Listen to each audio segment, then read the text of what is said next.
സ്നേഹപ്പെട്ട എല്ലാവർക്കും പദ്ധതിയിലേക്ക് സ്വാഗതം. വിശുദ്ധ ചുംബനം കൊണ്ട് അന്യോന്യം വന്ദനം ചെയ്യുവിൻ. ക്രിസ്തുവിൻ്റെ സകലസഭകളും നിങ്ങളെ വന്ദനം ചെയ്യുന്നു. റോമർ 16:16 വാക്യം.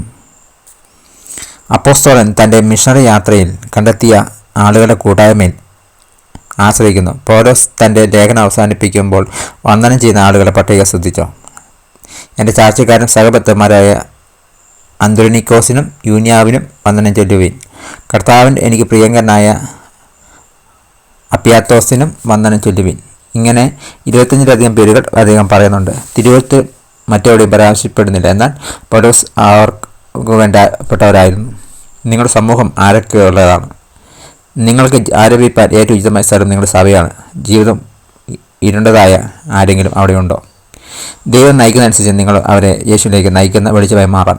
എന്നെങ്കിലും ഒരിക്കൽ അവർ ഇതിനോട് നന്ദിയോടെ പ്രതികരിക്കും. നിങ്ങൾക്ക് ആശ്രയിക്കാം എന്ന് നിങ്ങൾ കരുതുന്ന ആളുകൾ ആരൊക്കെയാണ്? അങ്ങനെ ഒരു സുഹൃത്തിനെ നൽകാൻ ദൈവത്തോട് യാചിക്കുക. അപ്രകാരം ഒരു സുഹൃത്താകാൻ നിങ്ങൾ എങ്ങനെയാണ് സാധിക്കുക? പ്രാർത്ഥിക്കാം. പിതാവേ, യേശുവിൽ എനിക്ക് എത്ര നല്ല സ്നേഹിതമാണുള്ളത്. ഞാനും മറ്റുള്ളവർക്ക് ഇപ്രകാരം സ്നേഹിതരായി തീരട്ടെ. താങ്കൾ ഗോഡ് ബ്ലെസ് യു. കഴിഞ്ഞ ഒരാഴ്ചക്കാലം വരാവുന്ന ആപത്തോടെ രോഗദുഃഖങ്ങളും മരണത്തിലെല്ലാം ദൈവം നമുക്ക് കത്തുരയച്ചു. ദൈവത്തിന് നന്ദി പറയുന്നു. പുതിയൊരു ആഴ്ചക്കാലം ദൈവം അത്ഭുതകരമായി നടത്തട്ടെ എന്ന് പ്രാർത്ഥിക്കുന്നു. God bless you in Jesus name. Amen.